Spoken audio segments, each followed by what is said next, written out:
Welcome to another episode of DD on the Spot. As always, I'm your host, Ryan Johnson. And before we get into it with our guests here today, I'd like to remind everyone that if you enjoy this content, to please give a like and subscribe down below. I'd greatly appreciate it. We have Hailey Wegner on the podcast. She's coming to us from Missouri, which is better than, she's originally from Wisconsin. So, I was going to say, this makes it a little bit easier for me to talk to her now. But yeah, as you can tell, she's a bodybuilder and she's actually like very close to her show. What are you, like a week away? I'm a week out. So yeah, we can tell that now. So that's awesome, and she's on here to share her health and fitness journey, and yeah, just to really discuss all things health and fitness. But before we get into it all, first of all, Hailey, thank you so much for coming on. Totally. Glad to be on. Well, I got to ask first of all because I asked this to every single guest. What is the weather like in Missouri right now? It's terribly hot. I actually, it's about a 5 hour drive from where I'm from in Wisconsin, and I figured that the weather would be comparable. And my whole life, I was like, I'm going to get out of Wisconsin. It's way too cold. But I am in St. Louis, Missouri right now, and feels like 130 degrees outside. It's terrible. It's hot. I like went on a rant there. Oh my God, it's been like 100 degrees in Minnesota here every day for like the last week. So I totally understand where you're coming from. It's Yeah, ridiculous. miserable. I like when I do my walks, I have to do my walks at night now. It has to be at least 9:30 because then the sun's gone down and then like you could but the only crappy thing about that is bugs. Bugs are out all the time then so then you're just Yeah. it is absolutely well before we depress everyone with that because I mean that's depressing enough as it is. I mean normally it's just looking at some of these athletes and people get depressed just for themselves.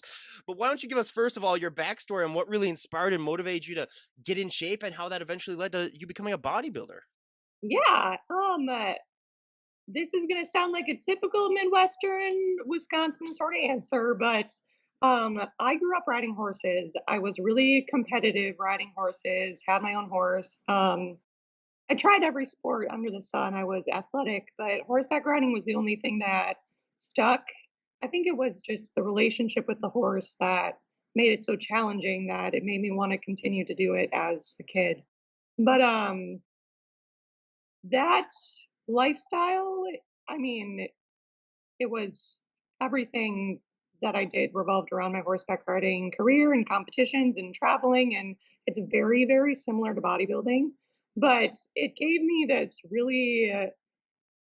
foundation that I credit a lot of my athleticism now to, because what would have been referred to as horsemanship in the industry is anyone else's sportsmanship. It really mirrors the dedication that you need for bodybuilding. But also gave me a really good foundation on like anatomy and posture. And I became the muscle girl before people knew I was the horse girl, just because I was in the gym or in the barn throwing around hay and feed and wrestling horses and stuff like that. So I was a muscular kid. I was someone who not even before I knew that I liked nutrition, but had to care about nutrition in order to have the stamina to survive long days at the barn. Um, that was all before I connected the dots and knew it was something I wanted to do, that I unknowingly started building that foundation just from riding horses. Then it was kind of a unwritten truth that when you go to college, you sell your horse and you either leave the industry or you take a hiatus to go, You need beer money, let's be honest. I mean, come on. yeah. So I walked out of the competitive horseback riding space, and kind of similar to how you were sharing your story, I got to college and was like what? Oh, now what do I do? And sitting around and doing nothing. I always took school seriously, so that wasn't a big transition for me, but really got into working out in the gym and wanting to stay active in a way that was budget friendly, because in college you're living it balling on a budget. On that nice ramen diet. Yeah. My mom at the same time just so happened to get involved in bodybuilding because she had a injury playing soccer. She was a soccer player and then got to bodybuilding because it's a little less impact on the joints. So I saw her first show probably a year and a half before I went to college. Um, I was like, yeah, maybe. Like, I was kind of shy. I was a horse girl, so the whole concept of getting on stage, I was like, you're crazy. The working out is okay though. But when I got to college and had all that free time, I dedicated it to the gym, realized that I was good at it. And you continue to do things that you're good at. Um, and it took off from there. I did my first show my freshman year of college. Okay, so how do you go through even a prep in college? Because that seems like people I've talked to people that have done that, and I'm like, okay, that is just adding unwanted stress on your life, really. Because like college is stressful enough as it is. So what was that like for you? So I also have to credit horseback riding because my calendar throughout a day was just I wasn't used to not having every minute being accounted for, and that's what bodybuilding is, that's what prep is. So, it was a really natural transition for me, but I was in a dorm room, so I had a little crock pot, and I did a lot of microwave veggies, a lot of microwave eggs. I did a lot of crock pot chicken and, potatoes in a microwave and all that good stuff. I also had access to a pretty decent, cafeteria, so I would go down there to the salad bar and get my vegetables there. But really, and this is even something that I tell my clients now that I work with, anything can be an excuse not to do it. Like there's always a way. Oh my god! I mean, even now to this day, before every workout, I usually have one or two excuses that I try to put through my head, and I'm able to shut them down now. But yeah, everyone goes through that, and yeah, you can always find an excuse to not do anything. But one thing that I also love to talk about is genetics because so many people are on social media. Yes. My god, I hear this all the time. Oh my god, I want his arms, I want her abs, I want their back.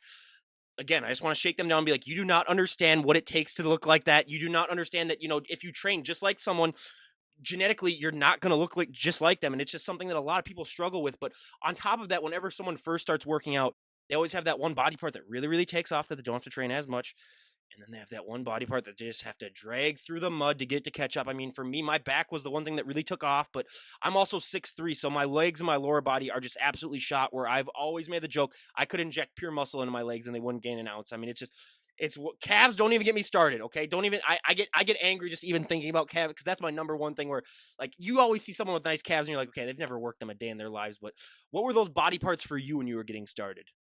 My back took off and I same thing, like same theme. Credit a lot of that to horseback riding, and the pasture and all that that I had to keep up. But my legs still to this day, my quads are really hard for me to grow and put density on and therefore condition because they don't get the deep cuts. I don't have the same amount of muscle. I'm still like every off season, I'm like, oh, this is it. Like, look at them. And then I diet down and they're just, but it's okay. We work on it. Yeah, I mean, hey, it's yeah, I just with legs, I just don't get it. And then I have some of these freak genetics on the podcast where they're like, oh, I was a hockey player, I was a soccer player growing up, and I was like, okay, I'm not even gonna ask you what your body part was to take off because I'm just gonna know deep down. So I love asking that question because it really does show the difference that everyone's different. But I mean, we talked a little about nutrition. I mean, like you mentioned too, you already had a pretty good nutrition being that when you rode horses. I mean, you're gonna need a lot of stamina throughout the day, but how did your nutrition change even from that to when you became a bodybuilder? Because that nutrition has to be so down pat and so specific for this sport. Yeah. I was doing and was a victim to a lot of people's perception of what health is and like a fad diet culture. That's kind of what roped me into starting to think about nutrition is when I realized, okay, there's a connection. So I went to figure out what I could find. And headlines pop up where you should or shouldn't be eating a certain food group, or like the avocado toast trend, or like, you can probably name 100 more things than I can about what would be in the media because I'm the person who's usually like, shut up and just be this. Um, so growing up and when I started to look into what a healthy diet should look like, I was doing a lot of like smoothies for breakfast and maybe a peanut butter toast for lunch and a salad for dinner. Really um, trying to make health conscious decisions based on fad diet prescriptions and not eating enough. Okay, I'm just gonna interrupt you there because I had a friend last week tell me that they wanted to go on an all liquid diet, and I was just like, Yeah.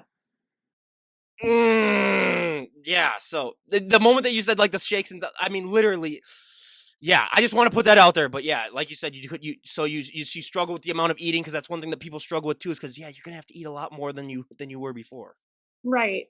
When I bridge the gap in nutrition knowledge for both bodybuilding and also, I mean, I'm in Missouri to study my master's in nutrition and physical performance. So the book education that I started to get with like a diet being made up of 60% of carbs, where someone who thinks they're being health conscious would be like, no, but for real, that's what you need.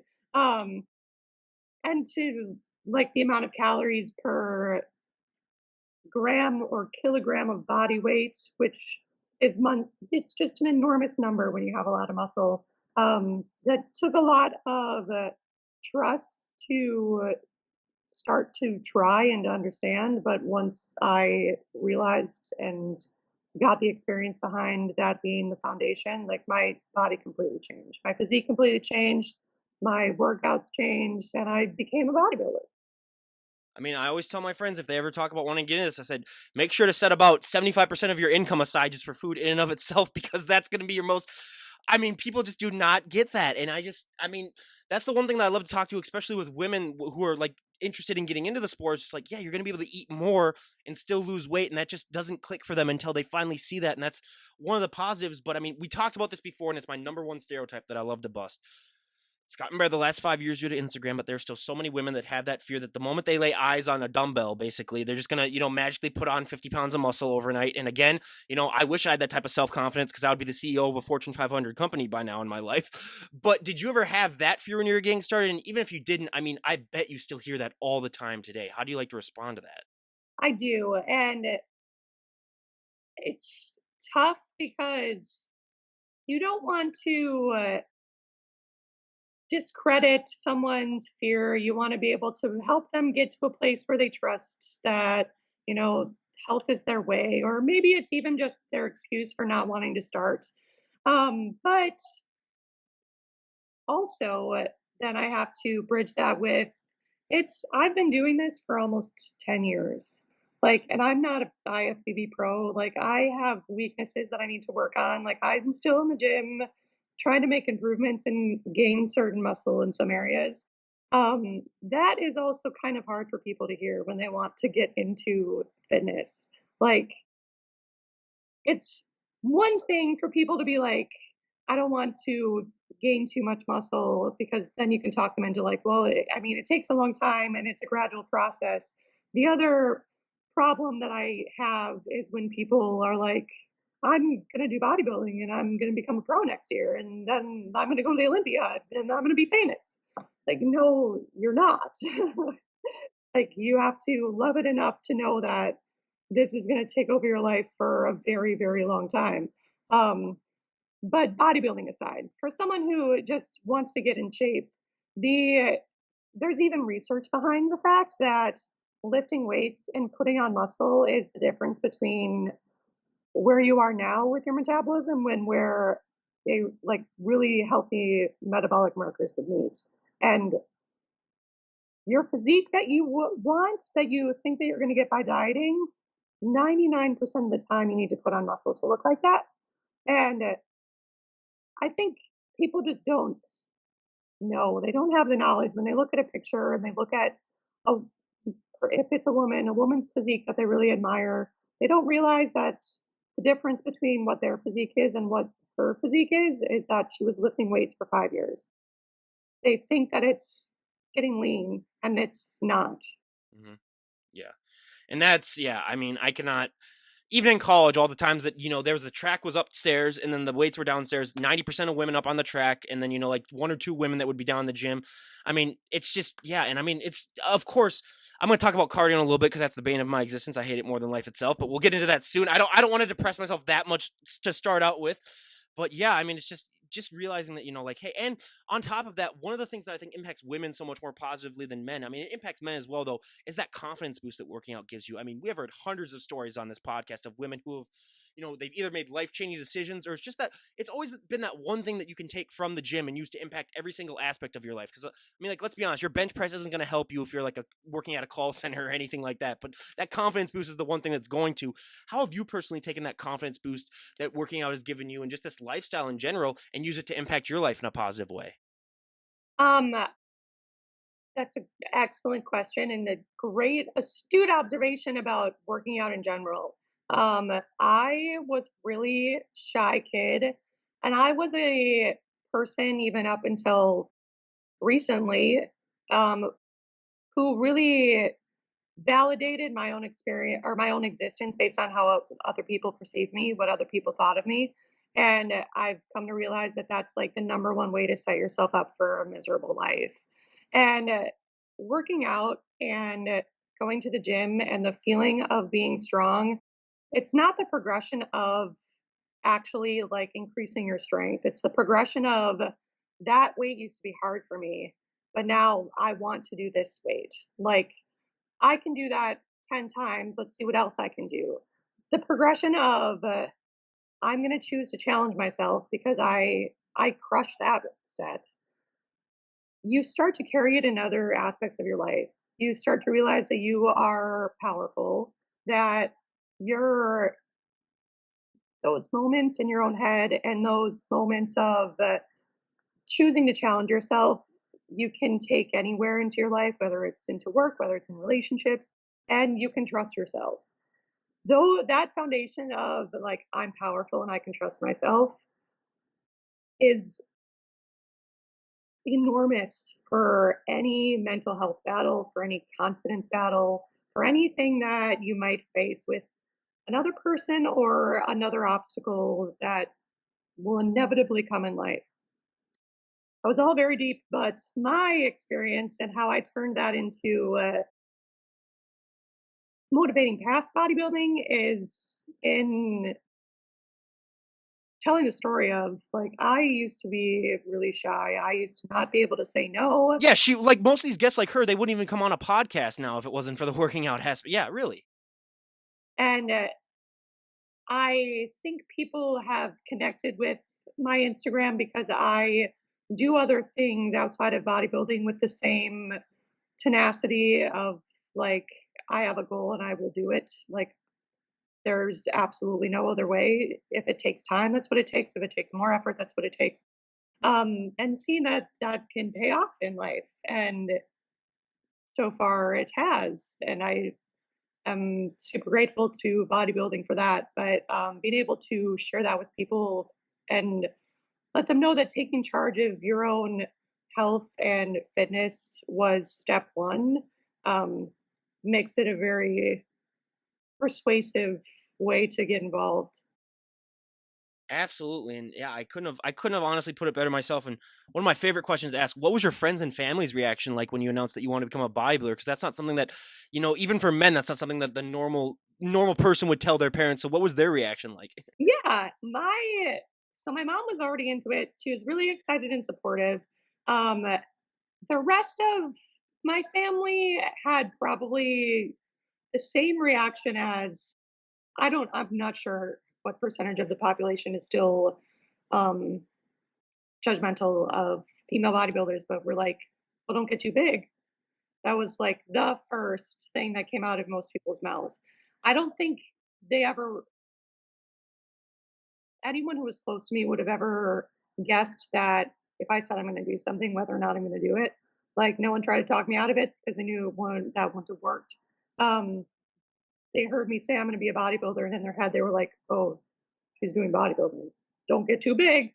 And in the evolution of now almost 10 years later, and like being a generally big female, I don't really get those comments anymore because I think people see that like I'm not only involved in the sport and the science, but it's also an art and it's part of the job to make it look good and pretty. So I don't get that anymore. But I actually went through a breakup immediately after I decided I was going to do it for the same don't get too big mentality. I was like, interesting. Yeah. we're done. Yeah, yeah, I hear that. And what I mean, I always compare sort of like being a bodybuilder, being sort of like a mini celebrity, because if you walk out in public, especially the way that you're looking right now, getting ready for a show or just about to compete in a show, I mean, you are going to get stares. It's just human nature when they see something that's not of their normal to just be like, oh, wow, that's interesting. What has that whole journey been like for you? Because I mean, it's just.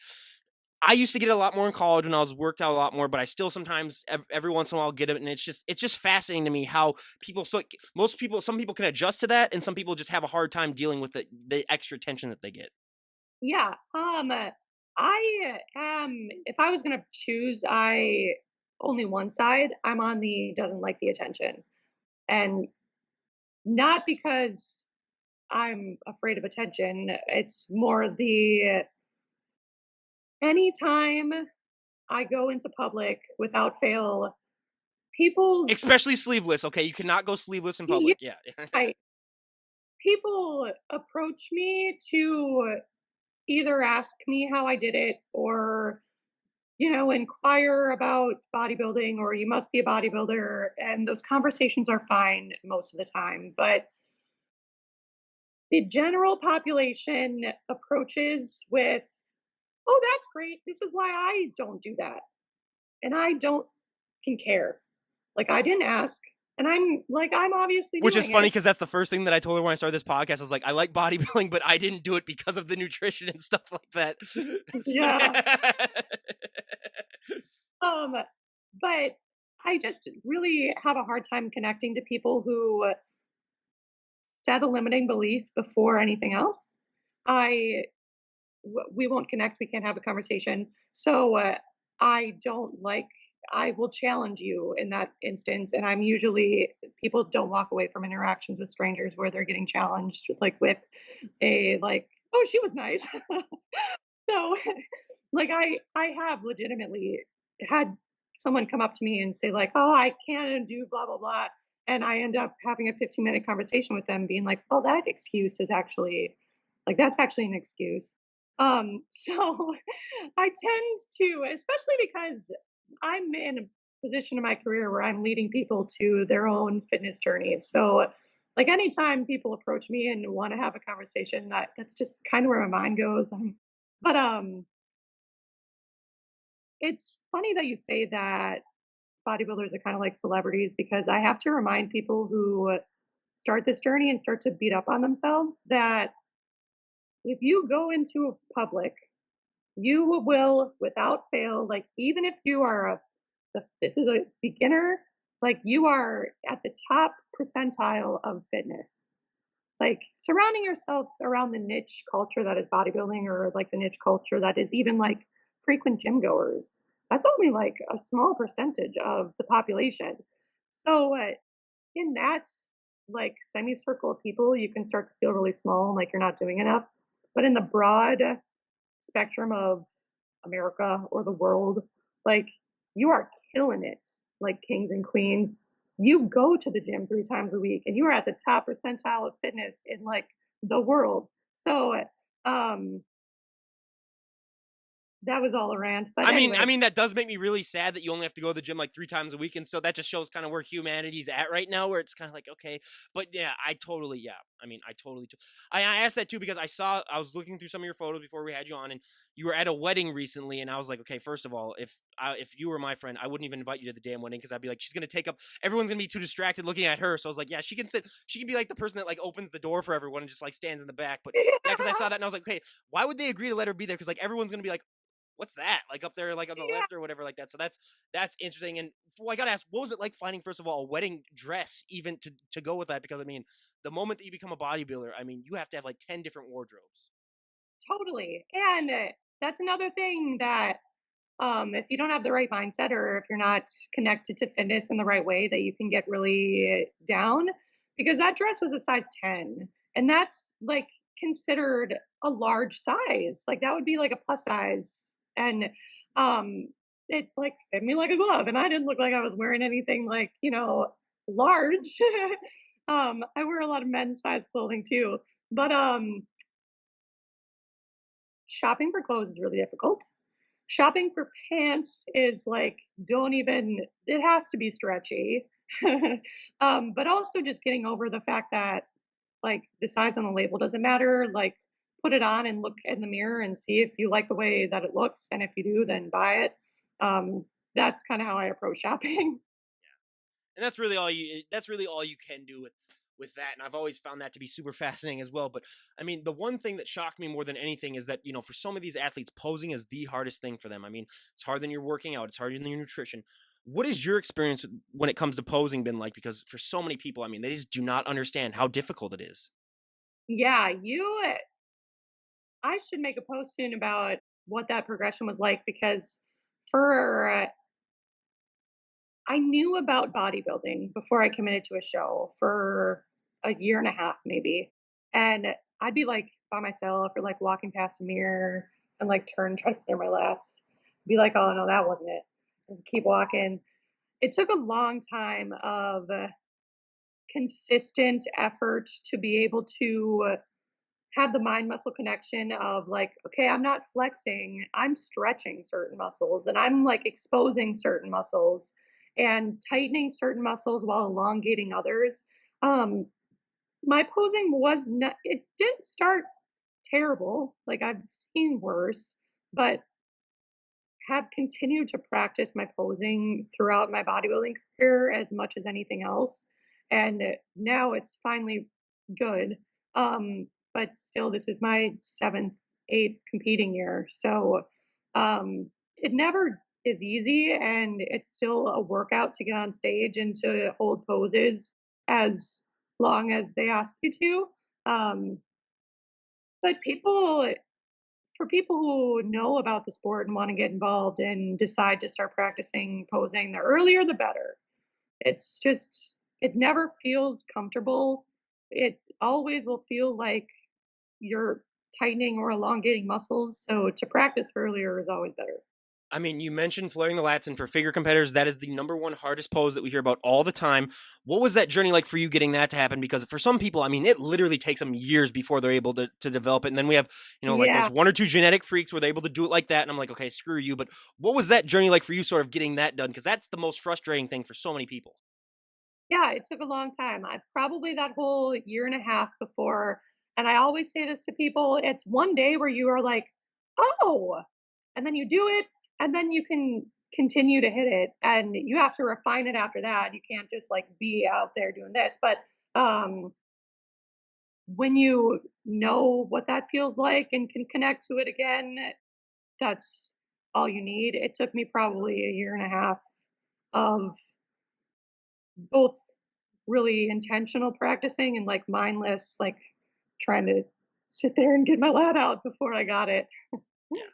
I mean, I mean, so many people have so many different journeys, and it's just I always compare it to like riding a bike though too, where like once you develop it, it's almost impossible to unlearn it. I mean, it's just one of those things Yeah. where it's just so ingrained in you, and that's at least a positive on that. And out of your poses that you do, what is your favorite and what is your least favorite? My back pose is my favorite. My back has always been strong and my backside always leans out quicker than my front. So that being said, my front pose is not my favorite. I don't like the shape that I get with my quads because they're not big enough yet, in my opinion. So that's always been my least favorite. I mean, my back pose would also be my favorite, not because of my back, but only just because that's the one pose where you can let your smile down too. Where you can kind of just relax your jaw. See, again, Yeah. people do not understand that your jaw muscles are probably going to be the most sore thing after these shows, just because you're not meant to be smiling for that long a period of time. And it's Right. just, yeah, there's so many things with posing. And I've always just made the thing Yeah. where it's like, just to even develop that, to be able to flex in a state for a certain amount of time. I mean, if you were to take the general public, they would last like 10 seconds on that stage posing. And you're up there for minutes on a time, just pose. The human body is not meant to be in that flexive state for that long a period of time. And you can tell if someone didn't practice smiling on stage, either because they're not smiling or their smiling is very like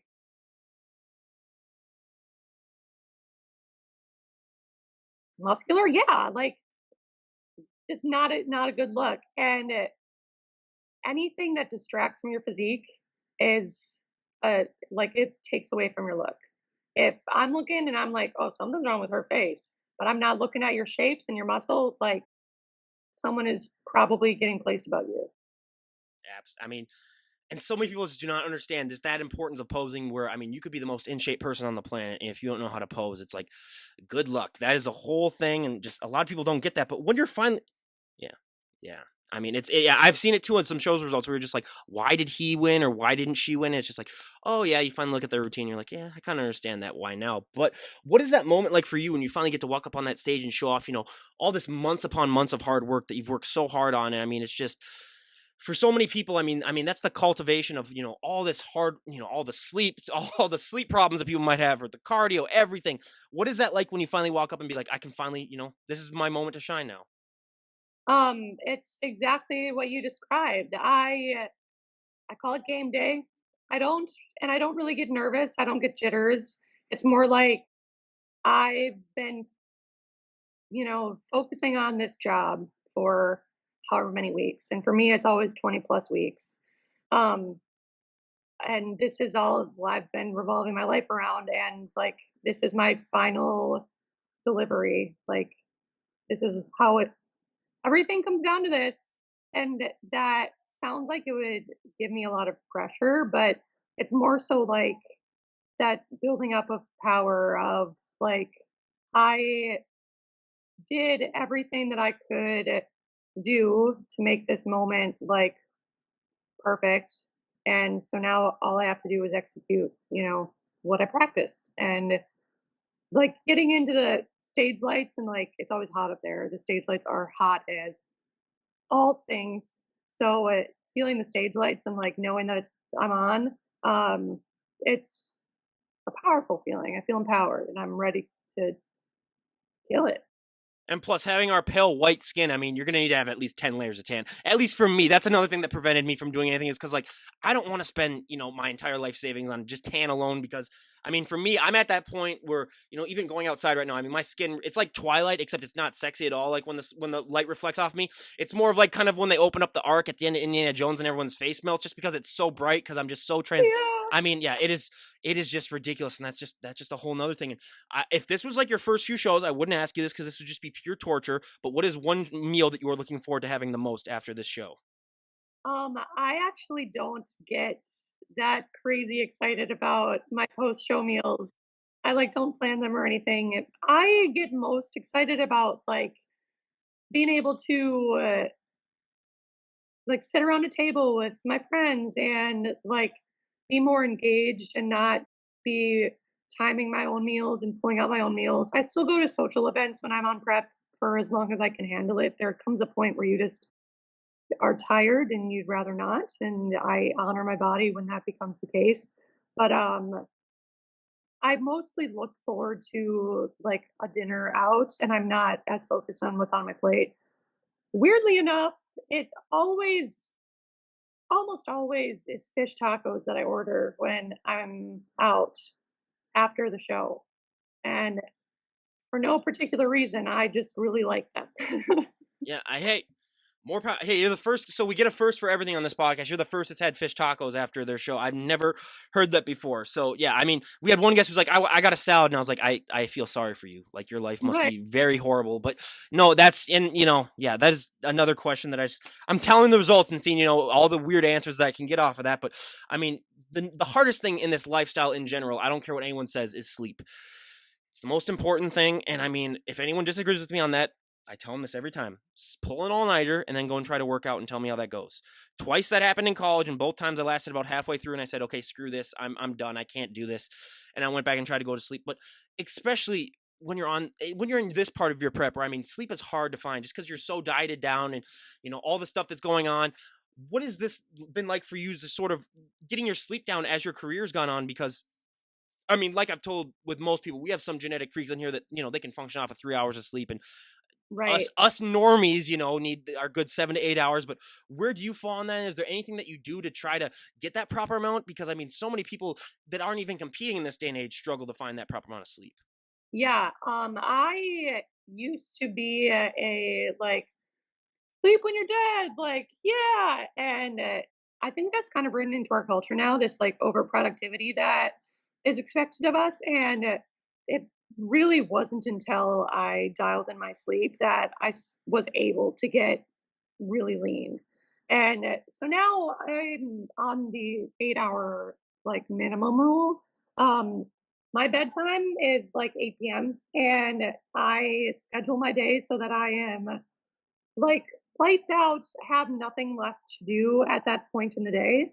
And whatever does not get done is tomorrow's problem. And that was really hard for me to turn off as a general, got to schedule every minute overachiever type A type of person. That was really hard for me to leave things undone. But the reality in bodybuilding and in prep is that if it doesn't affect your bodybuilding, then like it can wait. And so that's the privilege of being in this sport that like if you're able to say that, then you're a very privileged individual.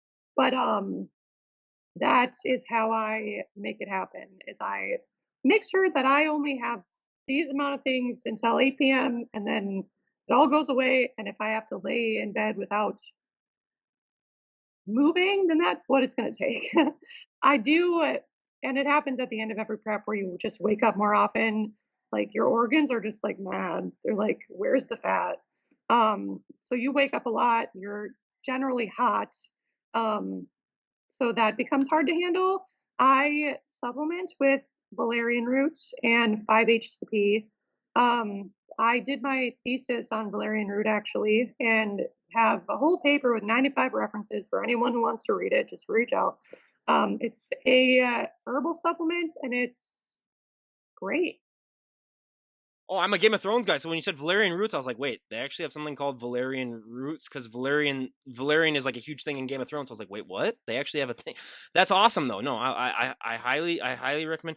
And I was just laughing earlier on because it's funny. My 60-year-old parents go to bed at 8:30, so you have an earlier bedtime than my old parent. No, and that's the one thing with bodybuilding too, where people don't understand. It's like you're not gonna have like the party life if you're a bodybuilder. It's not the thing. You're not going to be out and social as much as you would like to be, but it goes with the territory and the results show. And I've said this on the podcast 100 times, but one of the best feelings that you can ever have is, after that long, hard workout, getting that proper amount of sleep and you wake up feeling like a superhero. I mean, that's one of the best feelings on the planet.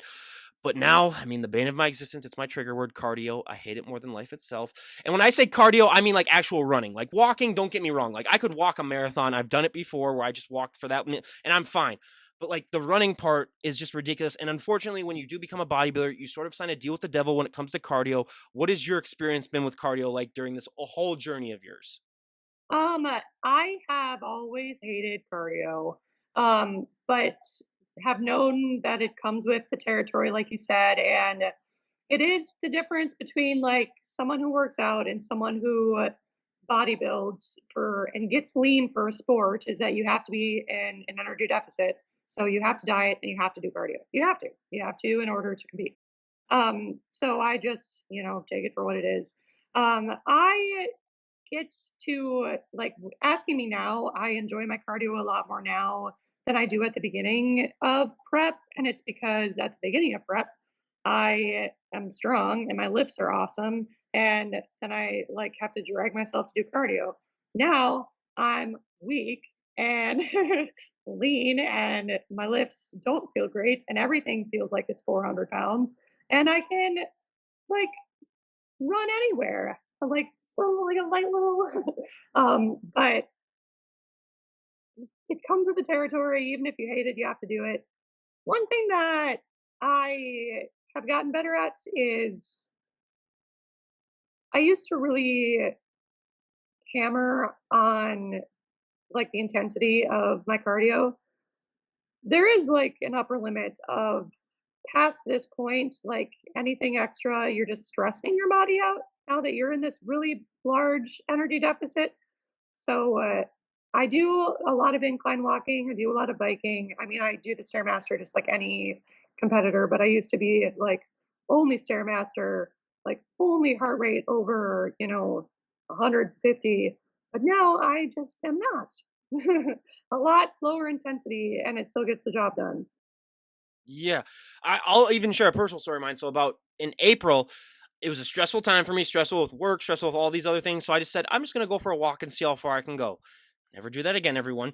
6 hours later, I came home.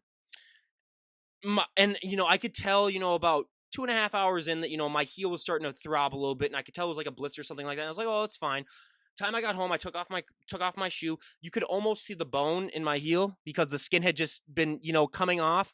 You couldn't. It wasn't that bad. I mean, it wasn't as bad as I'm just saying, like it was close to that. So Yeah. literally, it took me a month of just like not. But the thing is, I could still walk. It was just from the chafing from my like I could still walk as long as I didn't have a shoe or socks on. But yeah, it took me about a good month just to get the skin to come back on and I just started walking again. So everyone, yeah, make sure to know your limit too, because I see so many people, especially in this day and age, where they want the results now and they want them yesterday. They go full Rambo in the gym. They go, I'm going to go work out, 3 hours a day for a week. They last a Yeah. week.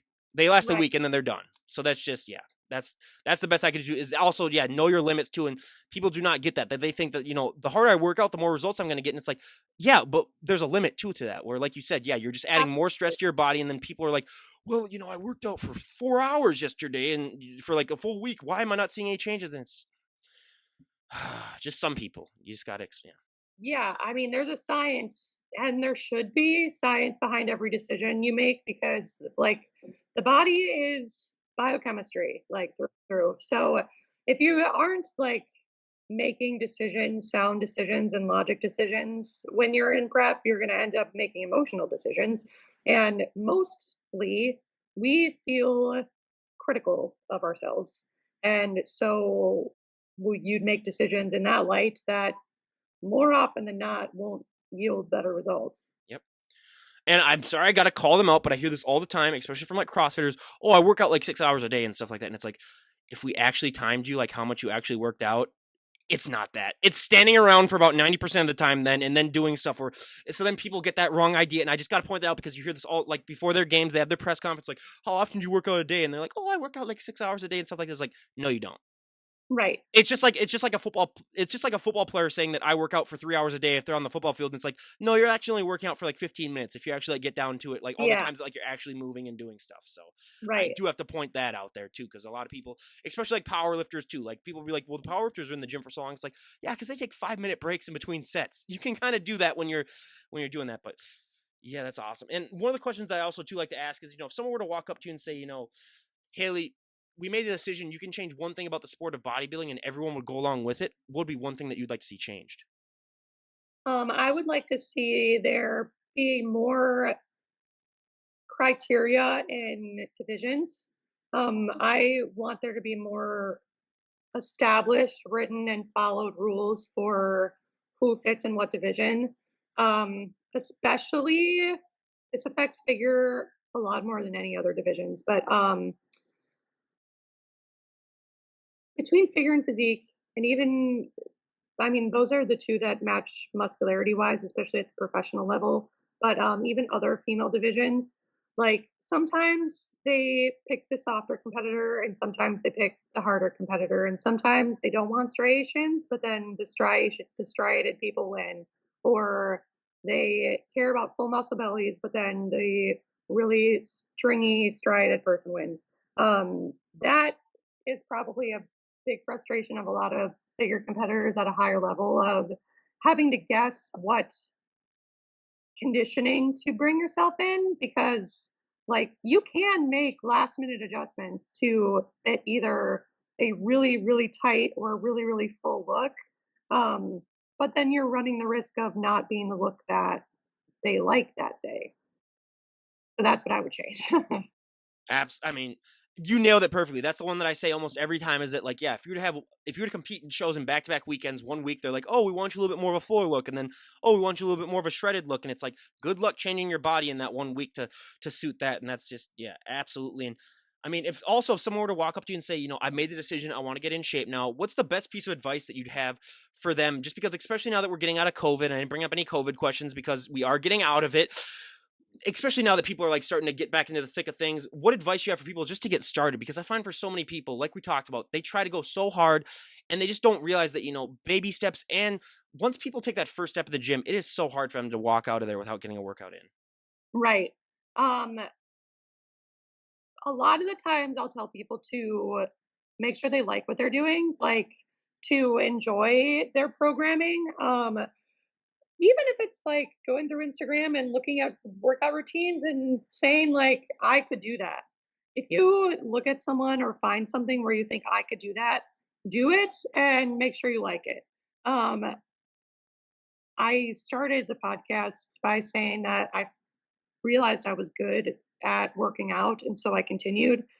Like, that's a human psychological feature. Like, we continue to pursue the things that we're good at, and that's like I could go on for days, like the beauty of capitalism. That's why there's specifications and fields, and you do the thing you're good at, and then you like have other people do the things that you're not good at. Hey, this Like, is a socialist pod. No, I'm just kidding. right. Um, so to find something that you're good at and to enjoy is like the first step. And that's a hard thing to recommend to someone when they don't know where to start. So inside your own comfort zone is the place to start. Figure out what you like there, then figure out who the experts are in that area, and then reach out to them for a program or for help. Let it evolve from there.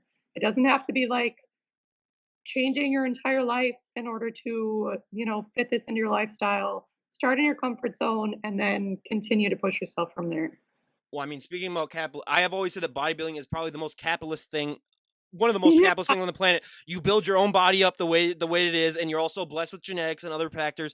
So yeah, anyone that's I've always wanted to like write even a paper, maybe just being like bodybuilding capitalism's finest sport or something like right. that. Where that's really what it is when you really think about it. But that is just yeah, that is so great. And yeah, for anyone, as much as I hate to say it, just start going on walks because I mean it's the easiest thing. It's good for your health. It's good for your heart. I mean, because so many people like you said they work out, then they realize they don't like the lifting weights part. I have friends that do just yoga. I have friends that do just, Right. other things. They just go on bike rides. I mean, there are other ways to get in shape than just, going to the gym and sweating your butt off for, an hour.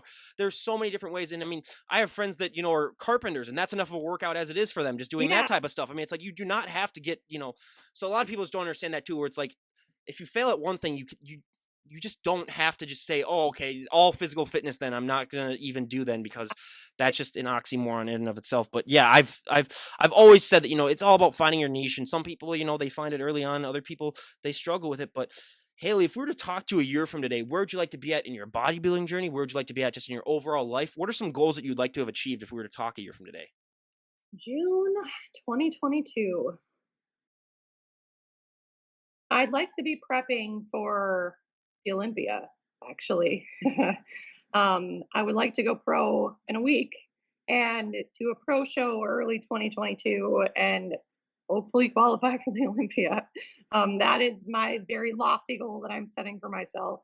Um, so to be at least close to the top of the pro circuit a year from now is a big life goal. I would like to be in a different state that's not Wisconsin and not Missouri. I um, don't blame her for that one, everyone. I mean, you're not going to hear any place yeah. from me. After this prep, it's been a long prep for me. So after this prep, I'm taking the rest of the year to. I moved back home to Wisconsin in August. Go back home to my boyfriend and my dog. Spend some time traveling. Enjoy, the simple trees of life while still training, continuing to train. But I've been in school and I've been in prep for a really long time, and so I'll be enjoying a little bit of that um, as soon as this prep is over. But figuring out where to move, that's a big life goal to actually leave the state for something other than school, um, and, you know, grow as a human. So I just have to assume, though, that you're a Packers fan, right? Oh, yeah.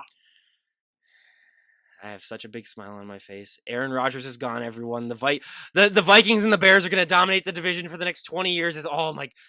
Oh, I mean, Yeah. I have to rub it in because, like, I admit this every single time I talk to a Packers fan. I know the Vikings have never won a Super Bowl. Yada yada yada. I get that out of the way in the very beginning. I know you can't bring that on me because I've already brought it on myself. It's kind of like Eminem and at the end of 8 Mile where he says all of his bad things ahead of time, so the guy can't even insult him. I get that out of the way so then I can just go. But hey, I I respect Aaron Rodgers. I hate the Packers with all my passion, but Aaron Rodgers, hey, enjoy your career outside of the coldness that is Lambeau, and I will enjoy that. But I don't want to end this on a sour note, everyone. So, but again, Hailey, thank you so much for coming on and sharing your journey. I really, really appreciate it. And is there anyone that you'd like to give a shout out to before we wrap things up?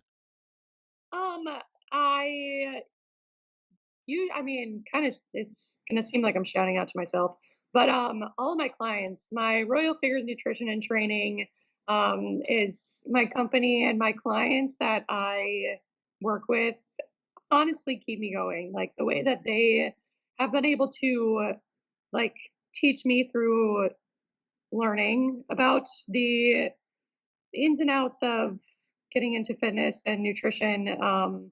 They keep me going, they keep me inspired, and want to shout out to all of them. Absolutely, and I highly recommend everyone check all that out too. If you want to get coached by her, if you want to get trained by her, I highly recommend it. And yeah, I'll leave a link to her Instagram page down below as well. Buyer beware. You will get inspired to get in shape and stop eating all those Twinkies and get off the couch. It's one of the main reasons why I love doing this podcast is because it does inspire me to do. I have two other podcasts as well, but this one with the health and fitness, it inspires me to go out for and get some exercise in. But again, you guys, we cannot thank Hailey enough for coming on. And honestly, we wish you nothing but the best. This will get released after she's done competing. So I will add a little thing at the end when she's won her pro card, congratulating her for that. But again, I think you're going to do great. And I wish you nothing but the best. Well, thank you so much. I enjoyed being on. Absolutely. And again, you guys, this is Ryan Johnson, DD on the spot, signing off. Have a great day, everyone.